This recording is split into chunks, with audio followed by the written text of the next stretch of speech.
Grief is not the end of your story, it's the beginning of a new chapter. Welcome back to the Empower Grief Journey podcast. I'm your host, Chris Mamoni, and I'm a grief and empowerment coach, author, and creator of the Empower Grief Journey podcast platform. Each episode features real conversations with people from around the world who have navigated profound loss and healing and have found the strength to rebuild their lives with courage and intention. Together, we'll explore what it means to move from survival to integration, to reclaim your identity, honor your grief, and create a future grounded in truth, resilience, and purpose. If you're walking through loss and wondering what comes next, you're not alone. Walking with us as we transform grief into growth, one story at a time. Today, I have an awesome guest with us. Her name is Heidi Dunstan. She's a certified grief educator, international best-selling co-author, and speaker with a passion for changing the narrative on grief so we don't lose the legacies of those we've lost. She educates people about grief and how to support others who are grieving. Heidi learned firsthand after losing her husband, with friends and loved ones saying the wrong thing or completely disappearing after grieving. Her firsthand knowledge that many people have never learned how to grieve, which often leaves grievers to feel isolated, and it means we stop talking about those we've lost. I'm excited to talk with Heidi today because this is a topic very important to me. As you guys have heard on the podcast before, that sometimes people just don't know the right things to say to us when we're going through a loss, and they also at the same time might disappear because they get uncomfortable with us staying in that place of grief so that we can figure out our healing journey. And so, without further ado, Heidi, welcome to the podcast. Thanks so much for having me, Chris. It's an honor to be here with you today. Yeah, likewise. And I just want to say I appreciate you coming on today. For those of you guys listening, Heidi's down in Puerto Vallarta, and there's been some cartel attacks going on there the last couple days. And I'm just very grateful that she's safe and able to be with us today. So it's a special episode. Thank you so much. So, so Heidi, I'd love for you to tell us a little bit about your grief story. It sounds like you lost your husband and went through the other side of grief that I'm happy to talk about, which is that part where people just don't say the right things to us. Yeah, for sure. It was 2 days after Christmas, the day before my 40th birthday. Um, I'd found out that my husband was planning me a 40th surprise birthday party, and the menu for him was chicken wings and cake. So I kind of wanted to infiltrate the menu. I said maybe we should go to Costco so I could pick up a few extras. And at Costco, he said he wasn't feeling well. Said he felt like he kind of had the flu. I said, well, then let's just go home and chill out. And we pulled into the condo where we lived. He was moving one vehicle to a parking spot. I said, hey, drive safe, babe. He's like, I'm driving 50 feet. And I pulled the car in, took a load of groceries into the front foyer, came out, and he had collapsed in the driveway. Started CPR, called 911. He was a retired fireman, and we lived across the street from the fire hall. They were there very quickly. And unfortunately, an hour later, I was at the hospital where they called time of death. Um, I learned very quickly that what we see in on TV for the AEDs and the all the life support stuff that they do, we see them often come back to life. I learned that really only about 2% of them come back to life. And as I started to navigate that grief journey, which came with a lot of trauma as well, as I sit in a very traumatic place even today, um, I really learned that I didn't have people around me that knew what to say and what not to say. And it wasn't because they're mean or terrible people, it's because we just don't talk about it and we don't really have any boundaries around that grief. I'm sure anybody who's grieving right now, when you say that you've lost somebody, one of the first questions people get is, how did they die? Right? I'm in Ubers all the time. And if somebody asks me my relationship status and I say I'm widowed, they're like, how'd your husband die? They take me back to the very hardest day in my life. And I look Yeah. forward to stopping people from asking that question and start asking, how did they live? So that we can carry on their legacies, so that we can make sure that they are remembered and we get to honor them in the beautiful way that they deserve, not in the last dying moments of their life. You know, Heidi, that's a perspective I haven't quite seen on a podcast yet. And you bring up a very powerful point that we're always asking, how did somebody pass? But we never really ask about how they lived. Mhm. And Legacy is important. And for us grieving, we we don't ever want to lose our person when we cherish them. And when we get stuck having to relive the hardest day of our lives, it doesn't allow us to carry on the beautiful parts of their legacy. And when we can start asking about how people lived, what our favorite memories are, what we miss the most, and we can hold space for that free from judgment, that's where the magic lies in grief. Like everybody thinks grief is terrible and hard and sad and heavy, but there are some beautiful parts in grief as well. I truly believe that grief is love. And when somebody is grieving deeply, it's because they love deeply, and you don't get to do both, right? You love deeply, so you're going to grieve deeply. It wouldn't hurt if they didn't love them. And so when somebody tells me 15 years after somebody died that they're grieving their person that day, I see that they're loving their person. I appreciate you saying that because I've been on a grief journey the last 5 years, a big one, and I've seen so many people get uncomfortable at the fact that some people sit in grief, like you said, 15 years later. And I've never had that perspective. I've always, like you, I've seen that person really loved that person a lot. They had a really good part of their life that they're living in that place, and it's not a bad thing. I see it as a good thing. I see it as that love doesn't have anywhere to go anymore, other than for them to continue that memory and that legacy. And I think that's a very powerful thing because all too often in society, we get told to let go and move on, and life goes on, and you got to get over it. And while that is true to some context, it writes off and buries a lot of our experiences alive, the good ones we have. And I do feel that when we push grief aside or try to throw it under the carpet and act like nothing happened, we're really denying ourselves the power of that moment that you just described. I apologize. I thought I muted that and it was ringing in my ear. I apologize. That's okay. Um, I, I'm going to add, can I do an a yes and is I do believe that grief has a place to go. The love does have a place to go when somebody's grieving, and it's that we're learning how to love them in a new way. We're learning how to envelope them or like not we're learning how to fold them into our lives and their memories and their legacy into our lives. And it takes time to figure out how to do that and find the meaning so that it feels right for each person because each of us does it. Grief is as individuals, our fingerprint, and each of it does it differently. And I believe that it's taken me a long time to figure, it's taken me almost 7 years to figure out how to love Mike, my husband, in the way that I need to. And I get to do it in some of this work. And people are always like, "Oh, you're a grief coach and you help grievers." And I'm like, "No, I help everybody else." And it's because I know that there's a lot of grief coaches and a lot of grief counselors and a lot of people that are willing to help grievers out there, but we can't keep doing what we've always done. It's not working.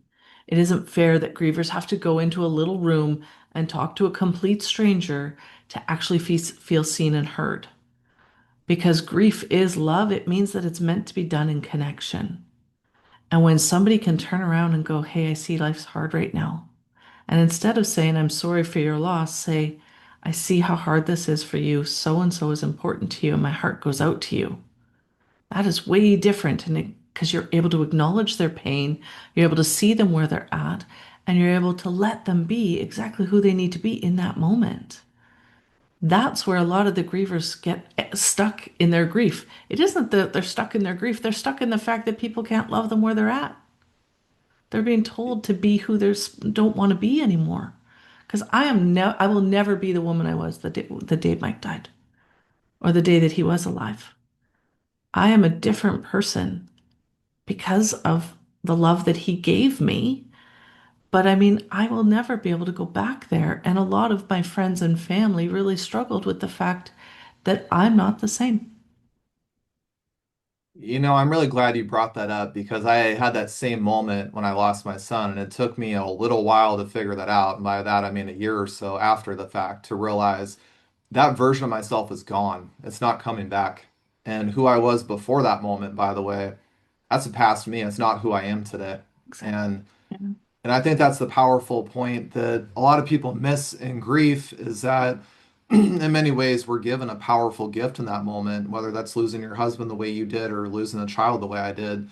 That is a very, very hard moment. And it's a brutal moment, by the way, is what I like to call it. But I also can say that that moment is a huge, powerful gift to ourselves that our loved ones gave to us. And it takes a long time to see that, by the way. I'm not saying you need to do that in the moment because that's the complete opposite of what I'm saying. But when the time is right and you see that, you start to live for that legacy moment with them. What did that moment do for me? How did I change in that moment? What gift did they give me? And I think that, like you said, people around us, grievers, they start saying, "Oh, you're this whole different person. You're not who we thought you were. Or you need to go back to your old self." And a lot of us kind of go, "We can't. It just doesn't. It's like something up here just says no, we can't do that." Yeah. Yeah. And that moment for a griever, I really want to clarify to grievers, there isn't like a set time, right? I can tell you I've talked to enough widows in my 7 years that all of us just say there's a shift. Can't explain it. Mm. There's no date. There's no, it was 6 months, it was 9 months, it was 17 months. All of us are different, but all of us just at some point felt a shift. And it was like that, but there's no guidelines and there's no reason. And so please know that you're not doing it wrong. You're doing it your way. And nobody gets to tell you what your way looks like. I really do my best to empower grievers.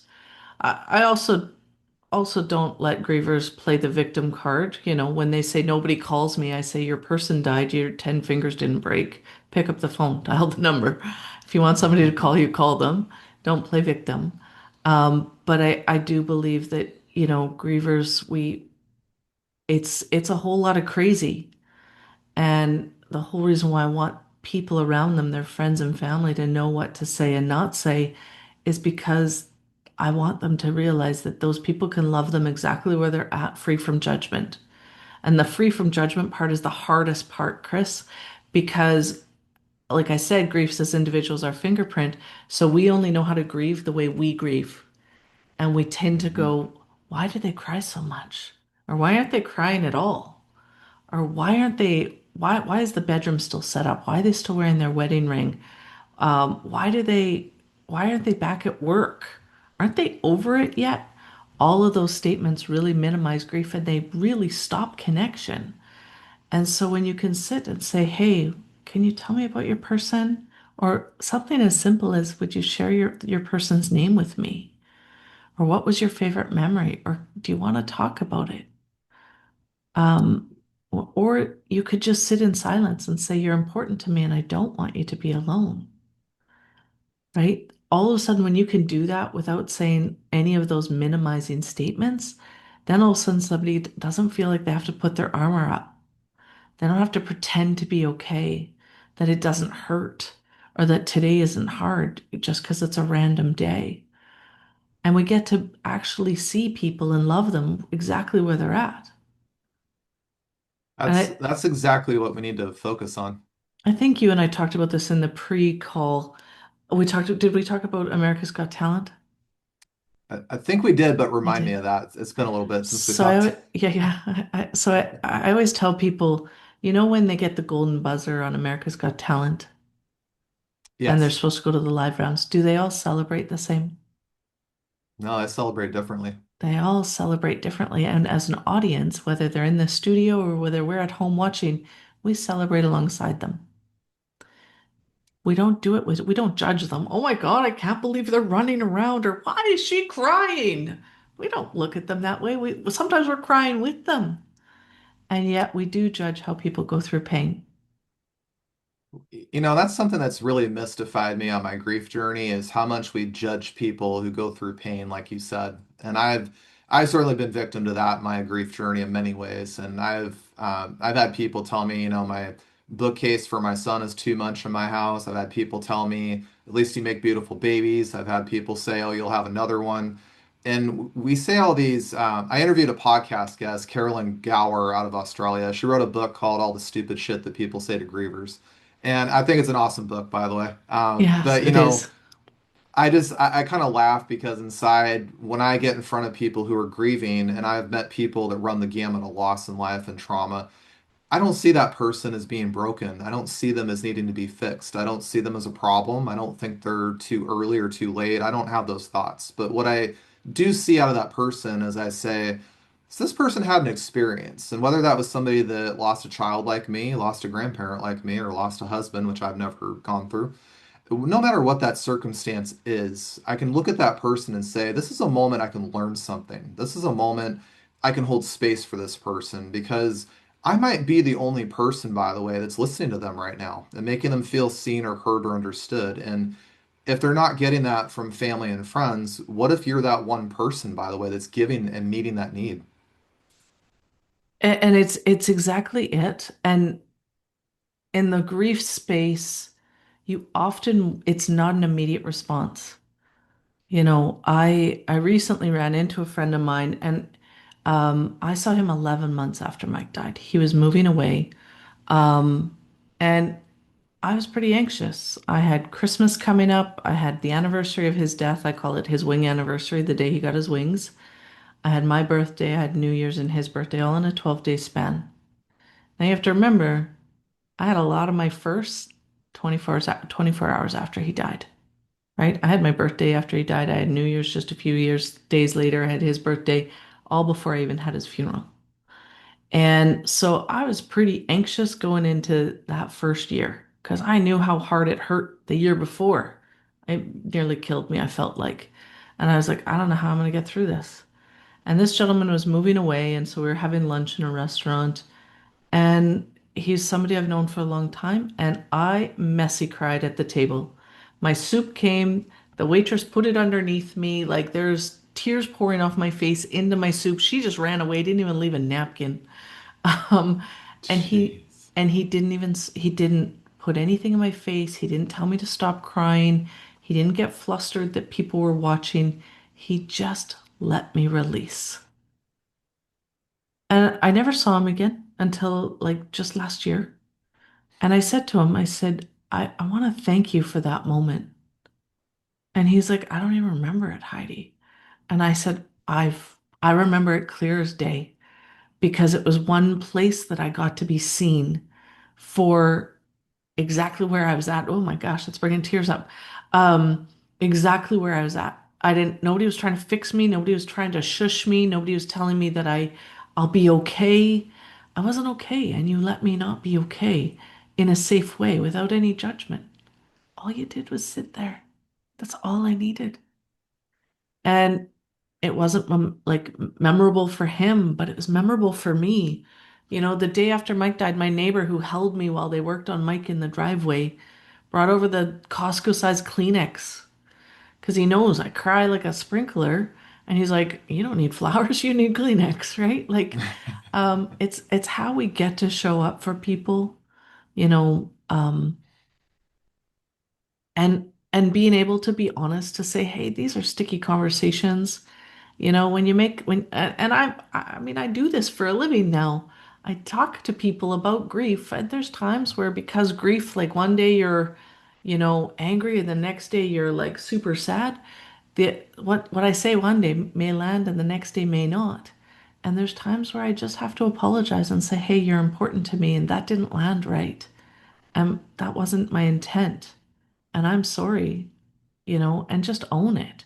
And you can even make a joke about it. Like, I'll stick my second foot in my mouth if you'd like. Like, um, you know, be honest with people. It's easy to go into your turtle shell and cross the street and pretend like nothing matters when it does matter because the people that don't show up for you or the people that get super quiet, that trust gets broken and those relationships are very difficult to mend after. The people that disappeared out of my life after Mike died, I can't be friends with 7 years later. I'll be honest. You couldn't be there for me at the hardest time of my life. How are you going to be there for me any other time? And so if you want to keep your relationships, if the relationship's important to you, I recently just had a friend actually, she had a really good friend. They had a falling out about a year before, and then her son died, adult son. And even though they hadn't talked in about a year, She showed up at her house. Her son loved Lego, so she brought Lego flowers and she showed up. And her husband said she's not taking visitors right now. And so she left the flowers, went back to her car. Her husband obviously went to her and said, "Hey, so and so's at the door." And she texted her and said, "Please come in."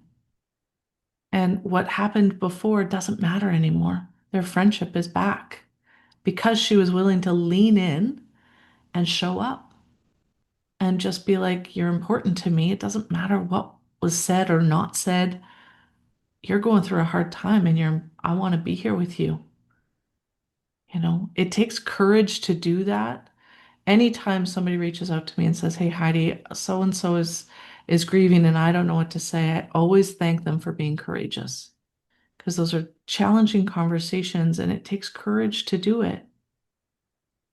Well, that's want to be one of my questions I wanted to ask you is, if somebody comes to you and said, I just don't know what to say or don't really know how to be in front of somebody, how can we inspire those people to communicate with somebody going through grief? Because I personally been in situations over the last year where I haven't known what to say in front of somebody. I just haven't for whatever reason. My mind goes Yeah. blank because I just can't fathom what they're going through. And sometimes I find myself telling those people, I don't know what to say right now because I can't make this better and I can't fix the situation, but what can I do to support you? What do you need Yeah. right now? So I'm gonna go like what can you say and what can't you say? Because they kind of go side by side. And you've said a few. Is one, you can say, "I don't have the words, but you're important to me, and I'd like to be here through with you if you want support."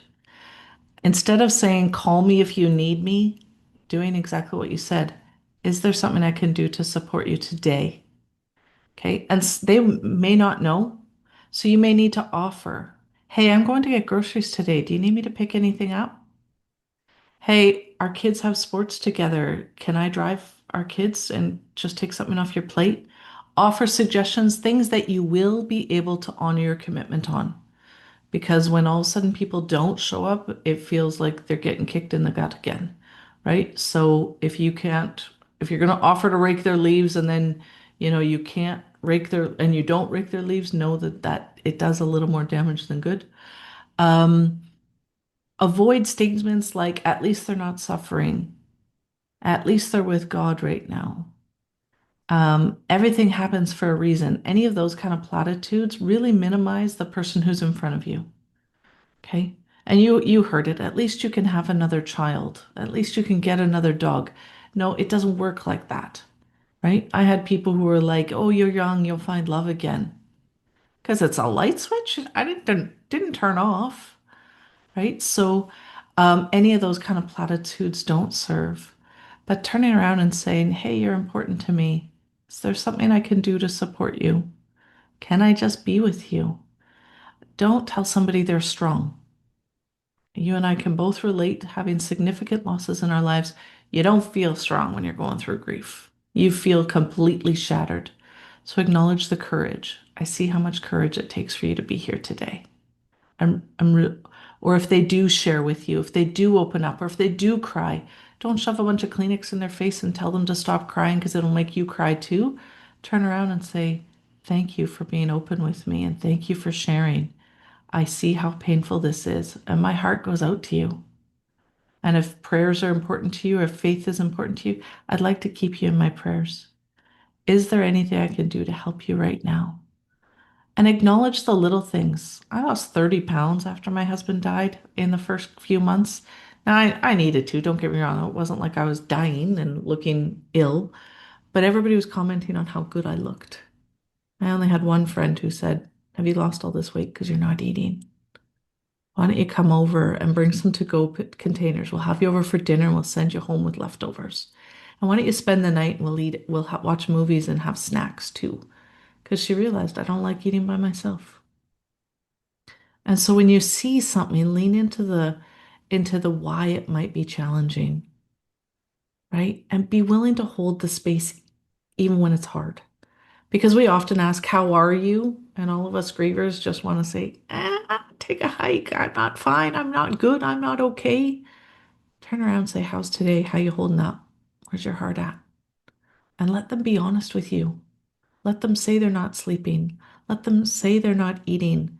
Let them say that they miss their person or they just want them back because that's all they really want in those early days, weeks, and months. And they're allowed. Give them that permission to feel that safety.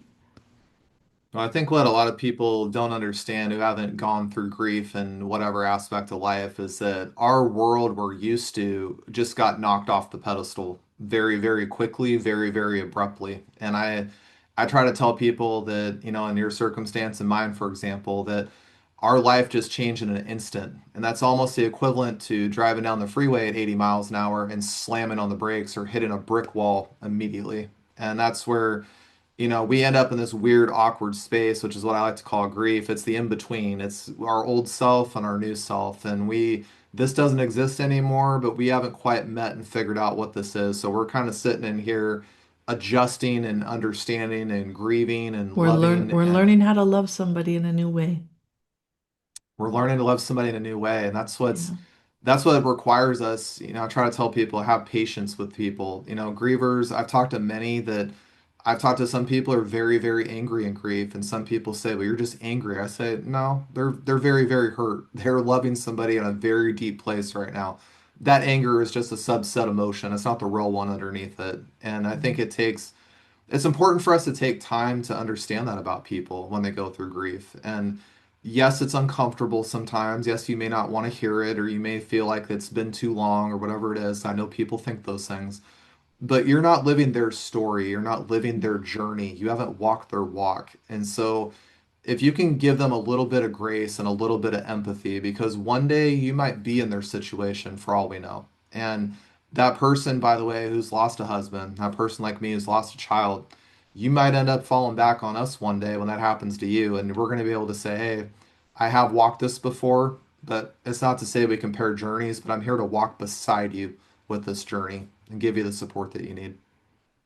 I find grievers gather because we can give each other the grace because we know what it's like to be judged. Really, the only reason why people gather with other grievers who have gone through the significant losses. One, it helps them dispel the crazy because you do feel like you're going through that you're going crazy as you navigate all these emotions. And two, because people don't judge you because they're like, even though your story is different than theirs, they know the fact that it it's all pain and it all hurts, and how we get to go through it isn't ours. We're not controlling our emotions. I call it the crazy train of grief. It's a 10 Cooper ride, and we don't get a choice of when we get off. And Yep. people forget that, like, I only had my husband in my life for 4 years. Well, he's been gone 7. And at the 4-year mark, I grieve the fact that he was gone now longer than I had him. And I have people who grieve. I've watched people who grieve that like they turned their age, they're now older than their person. And they're like, that was never supposed to be like that. So grief doesn't just happen in those early days, weeks, and months. There's time in times that come along 10, 12, 15, 20 years later where there's significance of that loss. And we don't get to dispel it. And that grief can look just as big as day one.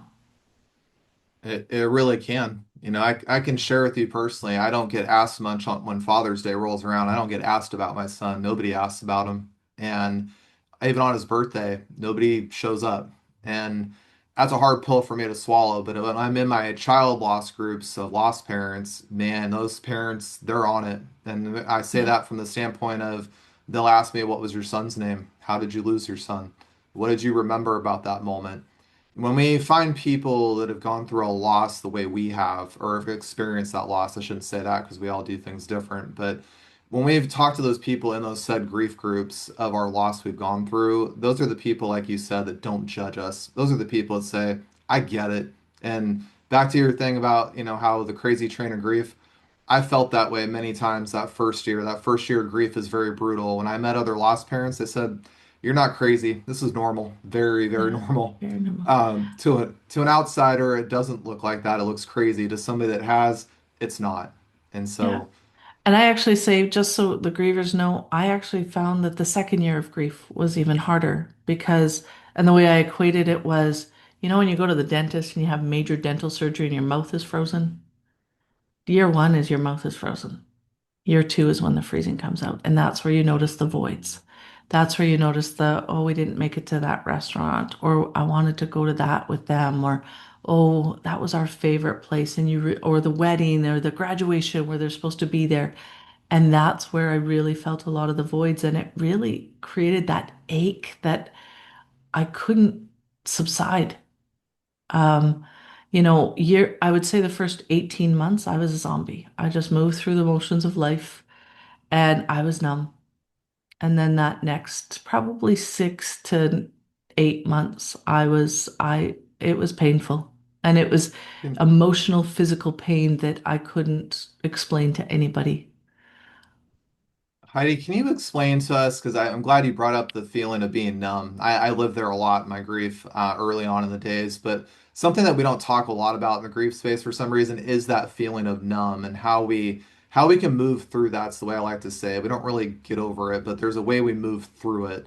And I wanted to ask you, in your experience of losing your husband when you were in that numb place, what was the thing in your life that got you to move forward from that or move through it? Um, I don't know that I have a black and white answer for that. I'll be honest. Mhm. I met my husband in a personal development seminar, and where gratitude was a big piece. So gratitude was a big part of my grieving process. So when I thought I was going to move down into the deepest, darkest parts of grief, that's when I invoked my gratitude card. And when I would list off why I was grateful I had him,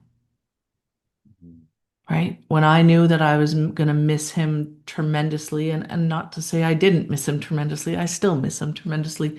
But you almost know, I knew my body well enough to know that I was going to some dark waters. I was like, I need gratitude now. The world of social media actually helped me. It doesn't help everybody. I post my grief quite publicly, but it's not about how sad I am. It is about how much he is loved, how much he is missed, and not just by me, but our community. And so I get a lot of positive comments. I get lots of stories of people who have missed him. And I save those posts and I lean into them when things get hard. So if you've got that community around you, do that and ask for that. Sometimes as grievers, we need to know how people remembered our person. That we get to go, oh man, I remember like so I have a friend who's like, Mike loved milk just as much as I did. And then all of a sudden it would evoke all the milk stories. Like when he was at the grocery store and they say, can we put that in a bag for you? He's like, no, please keep the milk in the jug every single time. Right? Like, I love that. like that was just who he was. But it's one of those things where gratitude was a big piece. Making sure I had the rest I needed, that I was sleeping, that I was eating, exercising. It's really easy to stay in bed. It's really easy. It takes a lot of courage to brush your teeth and put on a pair of runners and go for a walk. But it's worth it. And so that helps. Um, and then making sure that you've got good supports around you. So I made sure that I tried to see a counselor and they just told me I was doing everything right and they couldn't help me because, I was doing everything right according to the psychology book. But when I saw a grief counselor, when I saw a grief coach, then I started to get the feedback that like some of the feelings I was having. So making sure you've got people who are equipped in handling grief, and then also having people who you can go and live normal with.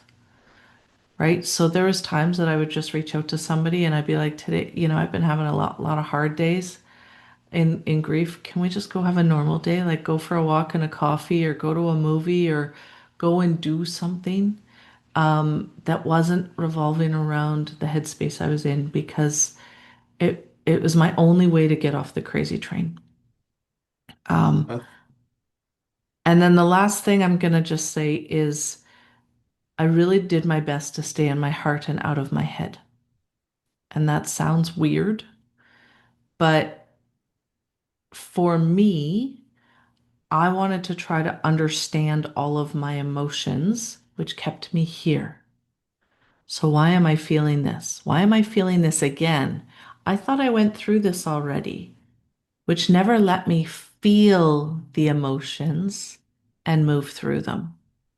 And it was one of those little games that I played because I was so afraid that the emotions were going to hurt so bad that I wouldn't be able to get through them. But I was able to get through them. But it took a lot longer because I kept them up here rather than allowing myself to move forward.